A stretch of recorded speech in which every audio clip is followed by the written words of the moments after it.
إن الحمد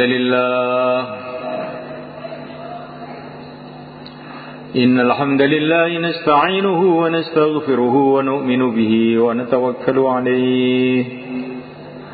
إن الحمد لله نستعينه ونستغفره ونؤمن به ونتوكل عليه ونعوذ به من شرور أنفسنا ومن سيئات أعمالنا.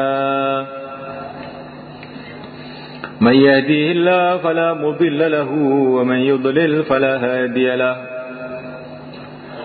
أشهد أن لا إله إلا الله وحده لا شريك له وأشهد أن سيدنا ومولانا وحبيبنا محمدا عبده ورسوله. اللهم صل وسلم وبارك عليه وعلى آله وأصحابه والتابعين لهم إلى يوم القيامة. أما بعد،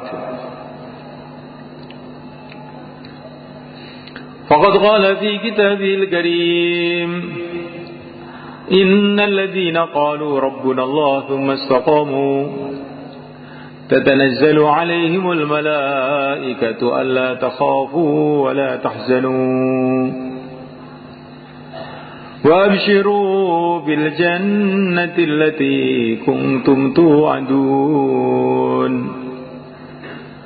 نحن أولياؤكم في الحياة الدنيا وفي الآخرة ولكم فيها ما تشتهي أنفسكم ولكم فيها ما تدعون نزلا من غفور رحيم. ومن أحسن قولا ممن دعا إلى الله وعمل صالحا وقال إنني من المسلمين. ولا تستوي الحسنة ولا السيئة ادفع بالتي هي أحسن فإذا الذي بينك وبينه عداوة كأنه ولي حميم. وما يلقاها إلا الذين صبروا وما يلقاها إلا ذو حظ عظيم.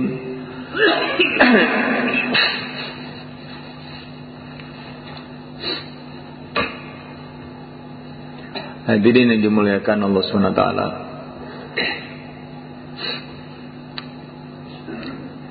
kita belajar memahami segala sesuatu itu sesuai dengan berita yang datang dari Rasulullah SAW dari Allah Subhanahu wa Ta'ala.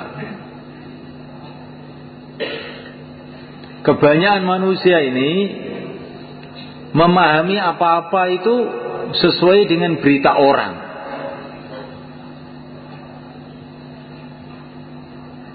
Kalau anak-anak pelajar itu kamu tanya, kenapa kamu sholat? Katanya, nah gitu. Katanya orang-orang kalau dapat ijazah itu nanti jadi kaya. Katanya orang.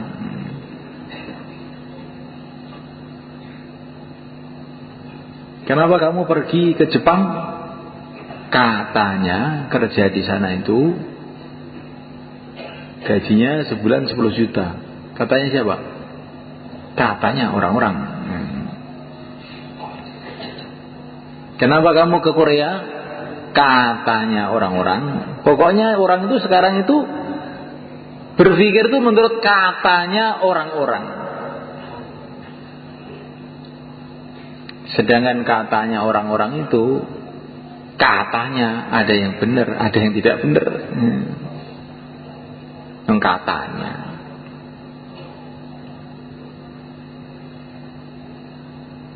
Orang kerja di Jepang gajinya 10 juta, kelihatannya rizkinya tambah, belum tentu. Ini ada teman di sini kerja di Arab, di Maret,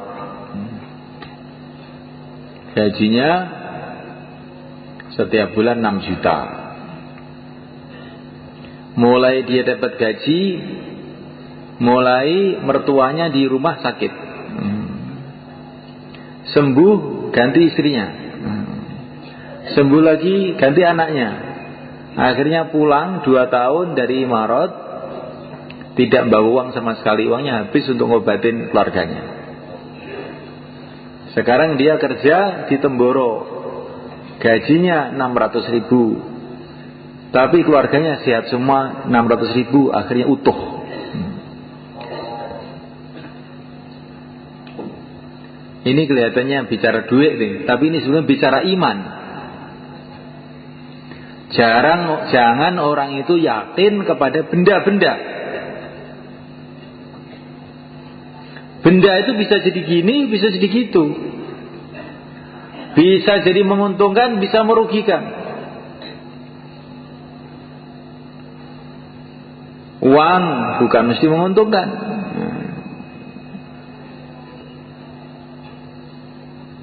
Ada orang bawa uang pergi ke kota, bisa beli sate gulai, kelihatannya menguntungkan. Ada sampai di kota, ketahuan pencopet, dicopet, akhirnya dia sedih nangis. Sebabnya apa? Sebabnya dia punya uang. Kalau dia tidak punya uang, tidak dicopet. Ada orang yang punya anak kemudian bahagia. Ada orang yang punya anak kemudian menderita, nangis sebab anaknya. Begitulah benda-benda di dunia ini. Tidak ada yang pasti baik, itu nggak ada. Yang mesti jelek juga tidak ada. Kadang-kadang perkara itu kelihatannya jelek, tapi ternyata baik. Bukan mesti jelek, enggak. Nabi Yusuf alaihissalam dimasukkan sumur, dijual ke Mesir sebagai budak. Kelihatannya jelek, tapi akhirnya malah jadi raja di negeri Mesir.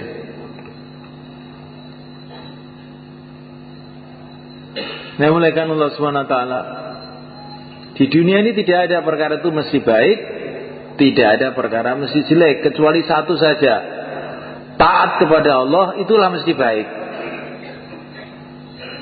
Maksiat kepada Allah itu mesti buruk. Kalau orang taat kepada Allah, maka akan dicintai oleh Allah, akhirnya akan diberkati hidupnya oleh Allah. Kalau orang maksiat kepada Allah, cepat atau lambat nanti dia mesti celaka. Kalaupun kelihatannya dia enak, itu seperti enaknya orang yang naik mobil tapi mau masuk jurang. Seperti enaknya orang naik pesawat tapi mau jatuh. Yakini kalau maksiat kepada Allah, satu saat mesti menyesal. Tapi memang dunia ini dijadikan oleh Allah itu ujian. Kalau orang maksiat bukan langsung dapat malapetaka. Begitu juga kalau orang taat, bukan langsung biasanya. Kadang-kadang langsung juga.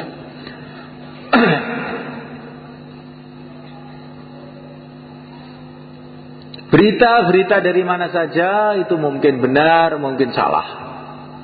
Tapi berita dari Rasulullah SAW pasti benar. Wa man asdaqu minallahi haditha. Berita dari Allah itu pasti benar. Karena apa? Allah SWT itu maha kuasa. Untuk apa bohong? Orang bohong itu janji bohong itu karena apa? Karena dia tidak bisa menunaikan. Besok kamu saya kasih uang, ternyata besok saya tidak punya uang, akhirnya bohong saya. Kalau Allah SWT tidak perlu bohong, dia Allah maha kuasa. Allah menciptakan alam semesta dengan kun fayakun, jadilah maka jadi. Maka berita yang bersumber dari Allah SWT, yang diberikan oleh yang mulia utusan Allah Nabi Agung Muhammad SAW, itu pasti benar. Termasuk berita mengenai Ramadan ini. Kalau menurut orang, menurut manusia, Ramadan dengan bukan Ramadan ini ya serupa saja. Ramadan yang matahari dari timur tenggelam di barat sama. Ramadan dengan tidak Ramadan ya serupa. Tapi berita dari Rasulullah SAW, dari Allah Subhanahu wa Ta'ala, Ramadan ini luar biasa. Ini bulan yang penuh dengan barokah, kata Nabi. Syahrun mubarak, bulan yang penuh dengan barokah, bulan yang doa-doa dimakbulkan, bulan begitu hebatnya bulan itu, sehingga ini di negeri akhirat sana. Akhirat itu sudah ada, cuman kita belum ke sana. Kata Nabi, di negeri akhirat sana, waktu Ramadan itu pintu-pintu surga dibuka semua.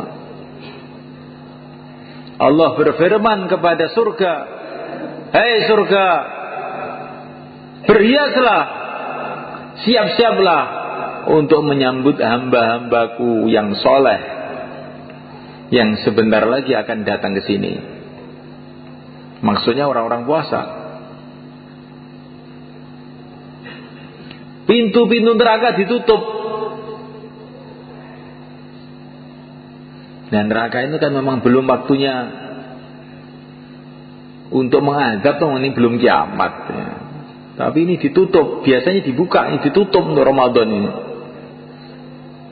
Seolah-olah Allah SWT itu ingin memberitahu kepada kita, ini pintu-pintu kejahatan itu sudah saya tutup.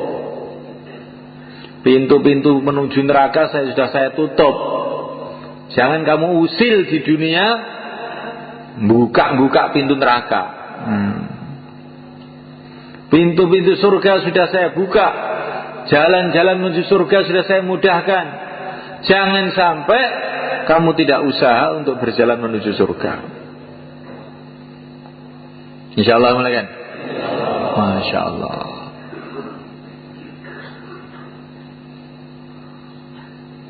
Setiap malam Ramadan dan setiap siang Ramadan, setiap muslim ini ada jatah doa makbul. Kapan itu? Mungkin waktu pagi, mungkin waktu habis sholat, mungkin waktu khutbah Jumat. Dan setiap malam juga ada jatah doa makbul. Setiap muslim, semua kita sama. Orang Islam semua punya jatah doa makbul, tiap siang sekali, tiap malam sekali. Kapan waktunya? Dirahasiakan oleh Allah seluruh Ramadan. Maka hati-hati dalam bulan Ramadan ini. Jangan sampai nanti doa-doa kita ini waktunya dimakbulkan pas kita tidur.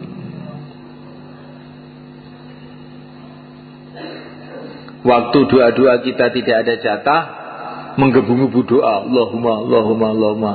Pintu dibuka, tidur.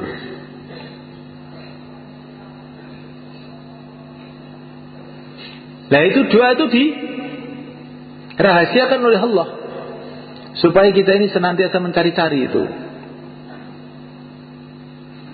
Tetapi umpama kita ini berdoa di waktu-waktu bukan jatahnya, tetap dapat pahala juga, tetap dapat manfaat juga. Tapi kalau doa kita ini kita panjatkan kepada Allah pas jatahnya, pas waktunya itu, doa itu akan cash makbul.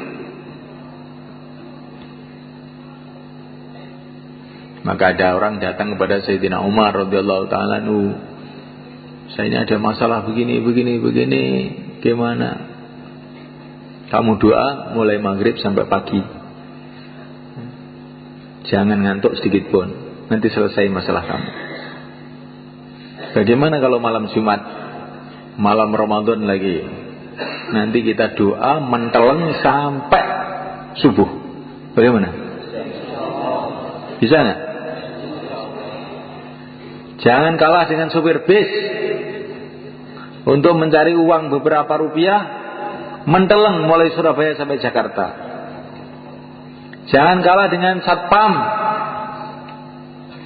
untuk jaga maling, siap menteleng, berdiri semalam suntuk. Jangan kalah dengan orang Temboro, nurut banyu suwi utuh. Untuk mendapatkan apa? Mendapatkan air. Kalau dapat air, terus gimana? Belum tentu panen juga. Kalau sudah panen, belum tentu manfaat juga. Gitu loh. Kalau dapat air, belum tentu panen. Kadang-kadang dapat air ya nggak panen. Itu orang petani semua tahu. Kadang-kadang dapat air nggak panen juga. Setelah panen itu, belum tentu kemput untuk bayar utangnya, diesel, utangnya ini, rabuk dan sebagainya. Kalaupun kemput, belum tentu uang itu bermanfaat untuk kita. Kadang-kadang uang itu malah jadi masalah di keluarga kita. Anaknya minta sepeda motor, istrinya minta mobil. Bingung sendiri. Umpama nggak punya duit, sebetulnya diam aja semua. Gara-gara kelihatan ada duit, akhirnya geger semua. Akhirnya ditegasi, nggak boleh. Ini uang disimpan, nggak boleh. Akhirnya istrinya lari ke Korea. Ayo, ini gara-gara nurut banyu tadi kayak gitu. Coba semalaikan. Kenapa ke Korea? Pikirannya kalau dapat duit beruntung. Ke Korea dapat duit, ternyata tidak beruntung. Di rumah sudah berantakan semua. Anaknya ke terminal, suaminya nggak tahu kemana. Gitu. Akhirnya orang tadi bingung di rumahnya, tambah menderita, hidup dalam kebingungan. Itulah dunia, sebenarnya. Jadi dunia ini nggak ada yang mesti baik, itu nggak ada. Dunia itu bisa juga jadi baik, bisa juga jadi buruk. Terserah Allah. Yang mesti baik itu agama ini. Kalau orang mengamalkan agama dengan sungguh-sungguh, menjalankan perintah Allah dengan sungguh-sungguh, menjauhi larangan Allah dengan sungguh-sungguh, nanti yang buruk-buruk tahu-tahu jadi baik, yang baik tambah baik. Ini pengalaman para nabi, para sahabat, para wali-wali Allah. Mereka itu gak mikir kaya, miskin, gak dipikir itu. Yang penting taat sama Allah. Setelah taat sama Allah, ternyata miskin tapi baik. Ketika mereka taat pada Allah, kaya tapi baik. Nah, ada yang jadi raja yang dipikir bukan bagaimana saya mempertahankan kerajaan saya. Yang penting saya taat sama Allah. Ini jadi raja yang baik. Namuliakan Allah SWT. Ini yang kita pikirkan siang dan malam. Bagaimana kita menjadi orang taat. Kalau kita jadi taat, jadi baik. Keadaan apapun baik. Miskin tapi taat kepada Allah. Yakinnya mantap kepada Allah. Hidupnya tenang. Alah, miskin sebentar aja. Nanti ke surga duluan 500 tahun sebelum orang kaya. Ayo, siapa yang mau daftar miskin kepada saya? Itu. Miskin tapi menteles. Nah, bukan miskin ingah-ingih. Ya apa miskin saya? Alhamdulillah. Jadikan miskin ya, syukuran. Ini kalau miskin ada iman, ada amal itu kalau oleh Allah dikasih hatinya itu kuat, tenang, tentram. Kalau dijadikan kaya, ada iman, ada amal, juga begitu. Tenang. Kaya dunia aja, sebentar aja. Apa yang perlu dibanggakan? Nanti kalau pabrik kamu bangkrut bagaimana? Alah, bangkrut ya. Bukan hanya pabrik yang akan bangkrut, saya sendiri itulah akan bangkrut, mati. Tidak usah takut. Bangkrut nggak bangkrut, yang penting taat sama Allah. Tapi kalau kaya tidak ada iman, tidak ada amal, bingung. Sudah kaya itu, wah nanti bagaimana kalau sawahnya kurang? Bagaimana kalau perdagangan saya kurang? Bagaimana kalau jabatan saya hilang? Bingung aja. Jadi kenikmatan surga yang ada di dunia itu sebetulnya iman. Orang mengira kenikmatan itu dalam harta, kenikmatan dalam jabatan, kenikmatan dalam mobil. Bukan. Kenikmatan kalau iman itu tertanam betul dalam hati, itulah kenikmatan itu. Tidak ada kenikmatan selain itu. Maka Sayyidina Ibrahim bin Adham radhiyallahu ta'ala anhu, ini anak raja di Balkha sana di Persia. Beliau jalan kaki menuju Makkah. Ketika mau jalan kaki, setan itu datang membisikkan ke hati dia. Persia Mekah ini jauh loh, kamu jalan kaki ya. Berapa tahun nanti? Maka dia tersentak, astagfirullah, setan. Orang mau kebaikan dihalang-halangi. Demi Allah, saya akan terus berjalan ke Mekah. Dan saya bersumpah setiap 1 kilo akan sholat 1000 rakaat. Terus berjalan setiap 1 kilo sholat 1000 rakaat. Sampai di Mekah itu 12 tahun. Jalan di Mekah dari Persia ke Mekah itu 12 tahun. Akhirnya jadi wali. Itu ciri khas wali itu kalau ditakut-takuti setan malah dadi. Oh, kamu ke Mekah nggak takut nanti? Nah, tidak takut. Setiap 1 kilo 1000 rakaat. Kalau mau jadi wali begitu. Kalau ditakut-takuti setan, tambah dadi. Sayyidina Umar radhiyallahu ta'ala anhu, ketika beliau jadi Amirul Mukminin, maka beliau ini sedang memperbaiki Masjidil Haram. Maka ini Abu Sufyan yang dulu rajanya Mekah lah, ringkasnya itu, disuruh sama Sayyidina Umar, Abu Sufyan, ambil batu sana, ayo, roan. Nah, maka Abu Sufyan itu pun ngangkat batu. Tokoh-tokoh Mekah semua ngangkat batu, roan semua. Maka setan datang ke hati beliau ini. Hebat betul kamu, Abu Sufyan. Nah, kamu jadikan kayak anak kecil aja suruh ngangkat di batu. Siapa lebih hebat dari kamu, Umar? Langsung Sayyidina Umar, astagfirullah, setan nih. Langsung begitu sujud di lumpur. Sujud di situ. Ya biar kapok ini setannya.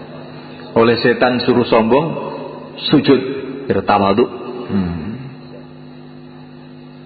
Jadi begitu orang-orang soleh-soleh dulu itu.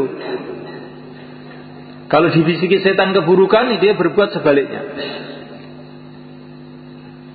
Maka dikatakan para ulama, setan itu tidak berani datang kepada Sayyidina Umar.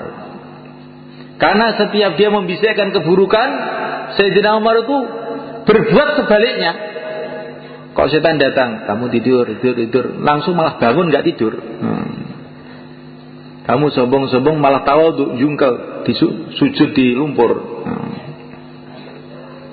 Kalau setan datang, kamu jangan sedekah, kamu masih banyak keperluan. Nanti Sayyidina Umar dikeluarkan semua uangnya, sedekah. Jangan puasa, ini panas ini, malah puasa. Itu wataknya Sayyidina Umar. Apa saja bisikan setan, beliau berbuat sebaliknya. Akhirnya setan nggak berani. Nanti kalau saya bisiki lagi malah teman dadi nanti ini. Ya, kita belajar begitu, insyaallah malaikat. Sekarang ini setan besar memang sudah dipergol. Setan kecil masih ada. Katanya Maulana Zakaria, setan kecil masih ada.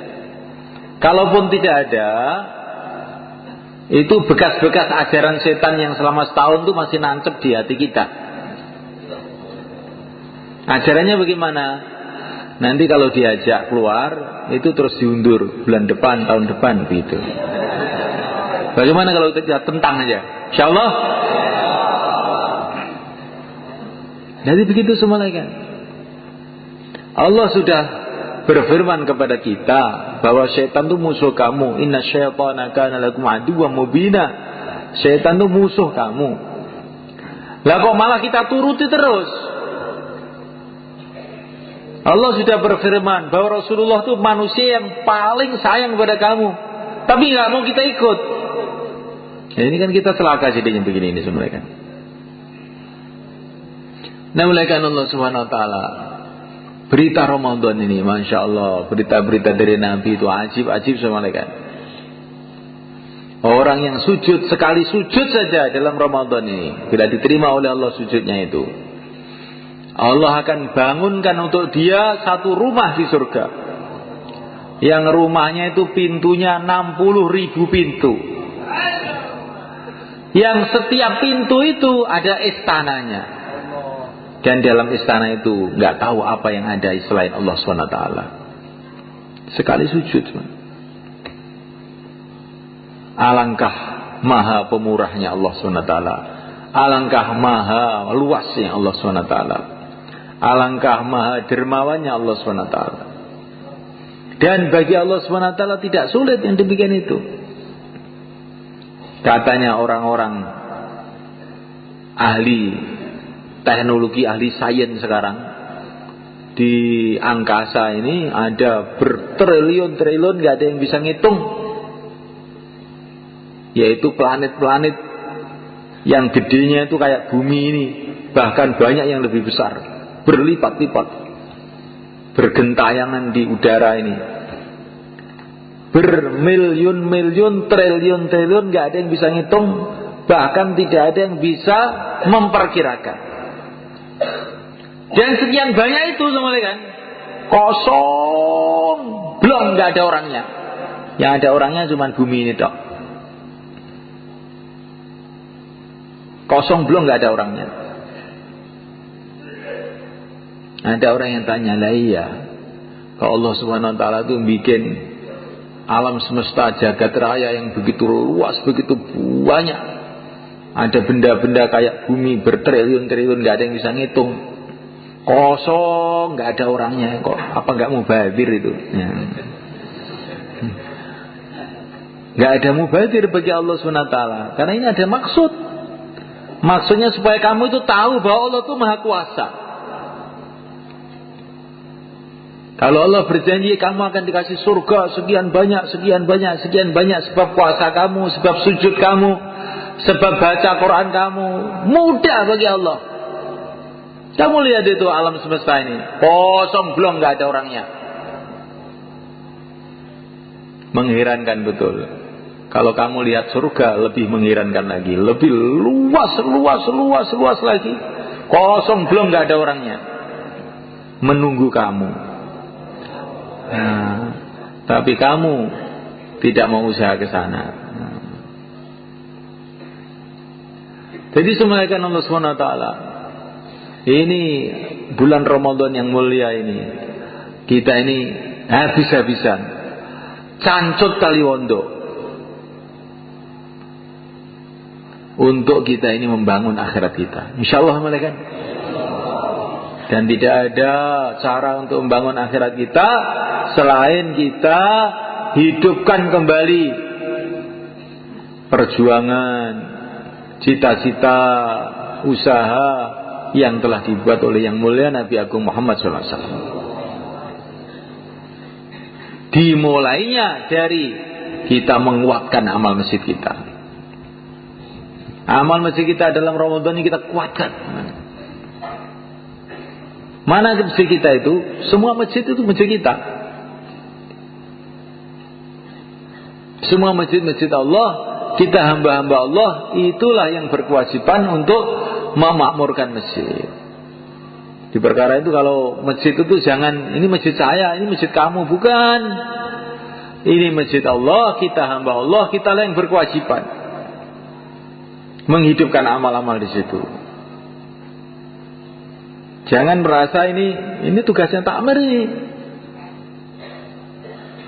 Yang mulia Nabi Agung Muhammad SAW, beliau masuk masjid, beliau melihat di situ ada dahak, ada liak di masjid. Langsung wajah beliau merah. Rasulullah Sayyidul Anbiya, langsung beliau cari pelapa kurma, dibersihin itu dahak itu. Setelah itu dikasih minyak wangi. Kemudian beliau mengatakan, masjid ini ada rohnya, kurang lebihnya begitu. Kalau ada kotoran di masjid itu seperti orang kena kotoran, maka masjid itu merasa jijik.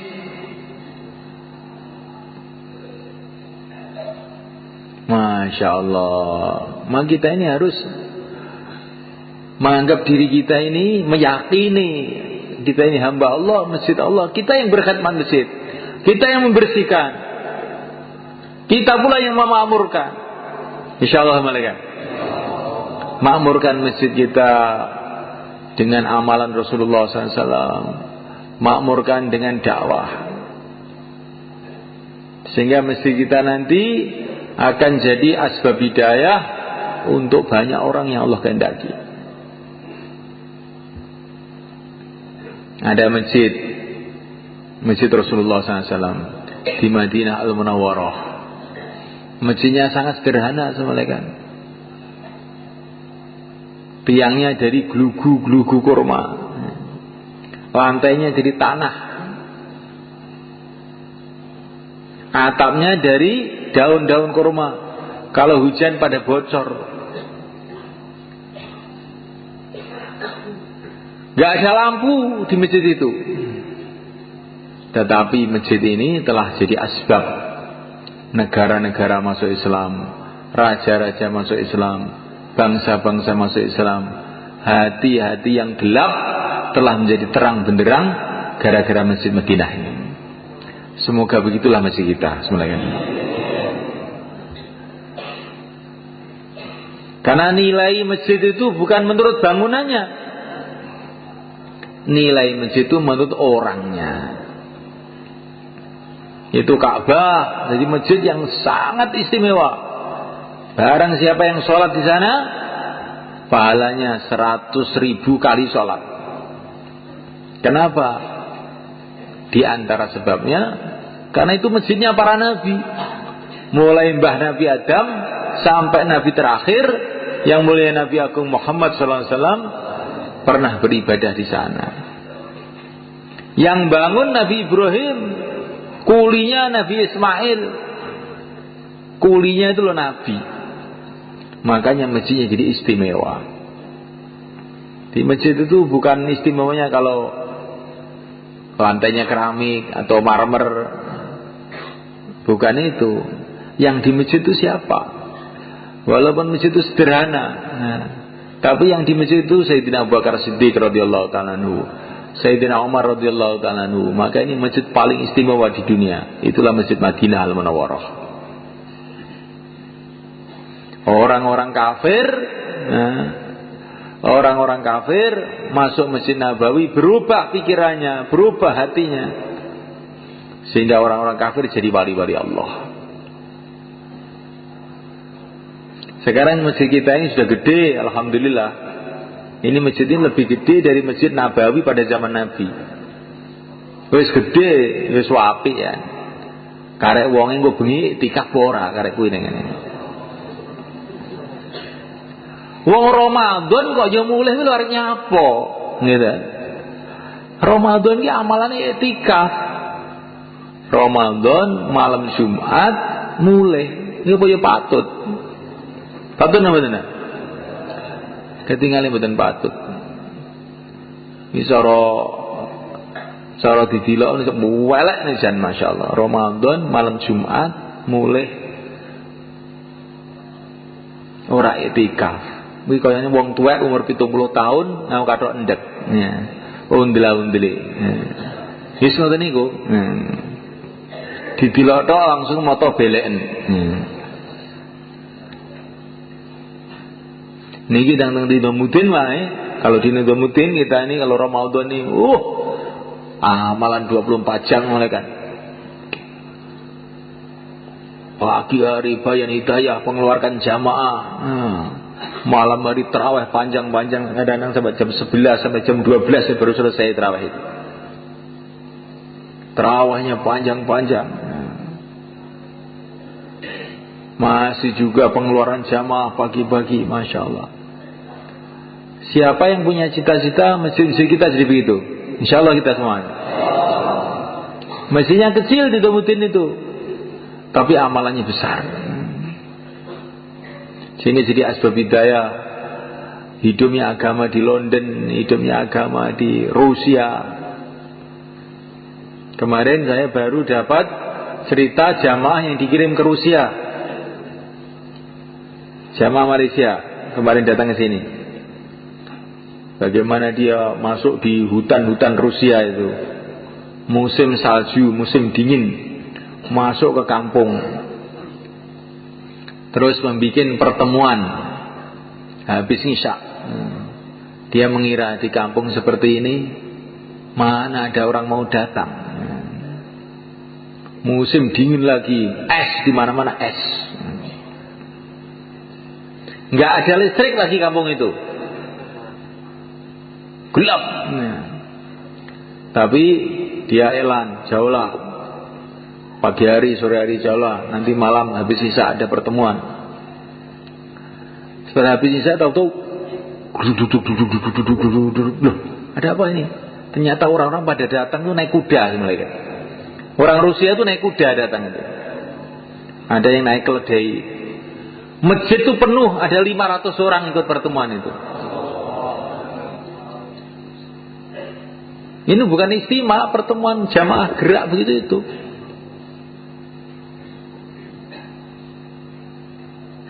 Masya Allah, ini barokahnya fikirnya Syekh Ilyas 90 tahun yang lalu. Rusia bangkit agama, di Eropa bangkit agama.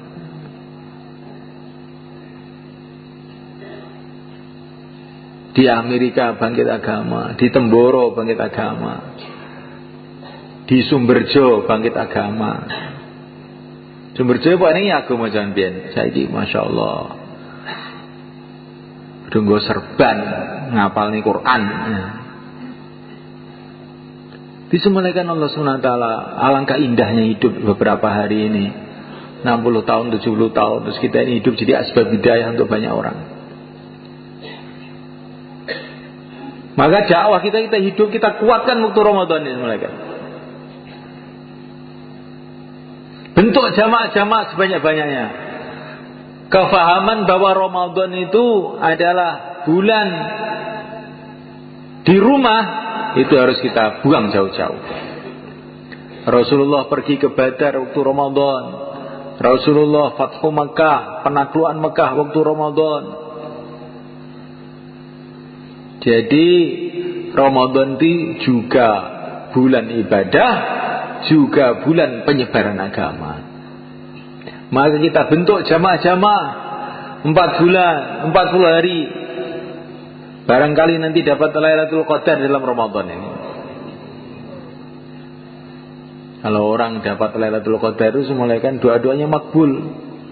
Yang tadinya orang hatinya keras, duit aja hatinya berubah, karena disalami oleh malaikat Jibril jadi lembut, mikir akhirat. Itu kalau orang dapat Lailatul Qadar itu begitu itu. Doa-doa makbul, asalnya belajar ilmu nggak masuk-masuk. Mudzakarah 6 sifat lali terus. Ataupun ingat nggak bisa mengamalkan. Berkat doanya Lailatul Qadar berubah, ilmu jadi mudah, cepat paham, ibadah jadi ringan, enteng. Ini barokahnya orang tuh mendapatkan barokahnya doa-doa Lailatul Qadar, doa-doa Ramadan. Lah untuk mendapatkan itu paling baik dengan kita keluar jalan Allah. Insyaallah mulai kan?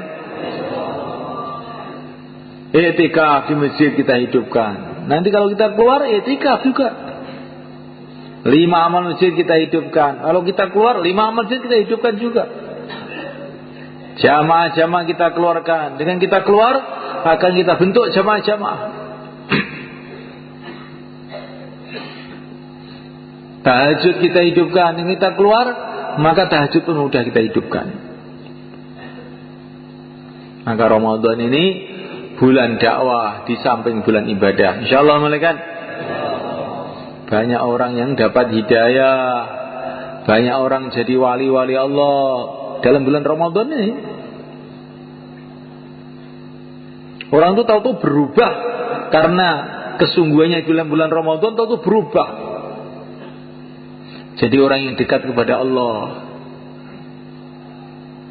jadi orang-orang ahli ibadah, jadi orang-orang ahli dakwah, jadi orang-orang ahli ilmu. Maka jangan sampai kita sia-siakan detik-detik Ramadan ini. Ini sudah tidak terasa, sudah hampir separuh nih Ramadan kita dapat. Nanti tanpa terasa tiba-tiba, loh kok sudah hampir habis. Itulah umur manusia semelekan. Perasaannya masih muda, tahu-tahu loh wis 30. Tahu-tahu sudah 40. Tahu-tahu sudah 50. Tahu-tahu sudah dekat kuburan. Tapi masih mikir yang lain-lain juga. Alam ya'ni lilladzina amanu an tahsha qulubuhum li dzikrillah. Orang-orang beriman itu apa belum waktunya toh untuk hatinya tenang menikmati zikir kepada Allah itu? Apa belum waktunya? 40 tahun di dunia, 50 tahun di dunia belum pernah merasakan nikmatnya zikrullah. Belum pernah berhubungan yang sungguh-sungguh dengan Allah. Belum pernah nangis pada waktu malam, ya. Belum pernah usaha akhirat sungguh-sungguh. Apa kita gak rugi semua kan? Apakah belum waktunya kita bertaubat? Sudah waktunya, mau kita undur kemana lagi? Apa belum waktunya kita ini mikirkan akhirat dengan sungguh-sungguh? Sedangkan akhirat itu tambah hari tambah dekat, tambah hari tambah dekat. Apa belum waktunya kita ini berlezat-lezatan dengan zikrullah, dengan sholat, dengan tarawih? Terus kapan kita ini? Kapan kita ini akan merasakan seperti yang dirasakan para sahabat dulu? Tarawih semalam-malam suntuk, zikir semalam-malam suntuk. Kapan itu akan kita rasakan? Kalau hidup sekali ini kita tidak bisa merasakan itu, betul-betul hidup kita ini hidup yang rugi. Nah, waktunya Ramadan ini, insyaallah malaikat. Waktu Ramadan ini waktu yang sangat baik ini. Bulan barokah. Barokah itu apa toh? Barokah itu kebaikan-kebaikan datang tanpa kita sangka-sangka. Itu namanya barokah. Maka Ramadan ini Nabi katakan ini bulan barokah. Akan datang kebaikan-kebaikan yang tidak disangka-sangka. Kalau kita jaga adab kehormatan Ramadan ini, akan datang kebaikan-kebaikan yang tidak disangka-sangka. Urusan perjuangan kita, urusan dakwah kita. Akan datang kebaikan-kebaikan yang tidak disangka-sangka. Urusan keluarga kita. Akan datang kebaikan yang tidak disangka-sangka. Urusan ekonomi kita. Akan datang urusan yang tidak, kebaikan-kebaikan yang tidak disangka-sangka dalam macam-macam urusan. Karena ini bulan barokah, syahrun mubarak. Pakai syarat kita jaga kehormatan bulan ini. Puasanya, tarawihnya, tahajudnya, sedekahnya, dakwahnya, taklimnya. Maka Allah Subhanahu wa taala tidak akan menyia-nyiakan kita. Insyaallah malaikat. Semua orang punya masalah. Lah, Ramadan inilah kesempatan kita menyelesaikan masalah dengan berhubungan kepada Allah yang bisa menyelesaikan segala masalah. Inilah kesempatan malaikat. Masalah ini, masalah itu, masalah ini, masalah itu, masalah besar, masalah kecil, bagi Allah Subhanahu wa taala semua kecil aja. Dan Allah pun untuk menyelesaikan masalah kita ini punya sejuta cara, triliun-triliun cara, nggak ada batas yang tidak kita kira-kira. Sayyidina Ali radhiyallahu ta'ala anhu satu hari melihat istrinya Sayyidah Fatimah radhiyallahu ta'ala anha, putri Nabi, sedang sakit. Maka Sayyidina Ali mengatakan, Fatimah, kamu ingin apa? Saya ingin buah delima. Maka Sayyidina Ali pun pergi ke pasar, uangnya cuma cukup untuk beli delima satu aja. Beli delima satu, dibawa pulang. Di tengah jalan ada orang miskin di pinggir jalan minta-minta. Sayyidina Ali merasa gak enak. Gimana ya ini? Istri saya seneng delima, ini ada orang minta-minta. Allah Subhanahu wa ta'ala memerintahkan kita untuk membantu orang minta-minta. Gimana ini? Ya, tak sodakohkan aja, semoga Allah kasih jalan keluar. Sodakohkan delimanya. Akhirnya pulang ke rumah, gak bawa delima. Tapi tiba-tiba Siti Fatimah bilang, ya Ali, gak usah beli delima ya, gak usah beli delima. Loh kenapa? Saya kok sekarang kan jadi gak seneng. Tadi ingin gitu kok, sekarang kok tidak lah. Gak usah beli ya. Ya, memang sudah saya berikan orang. Tadi saya sudah khawatir di rumah ditagih. Ternyata kamu sudah gak seneng. Ya sudah gak seneng saya.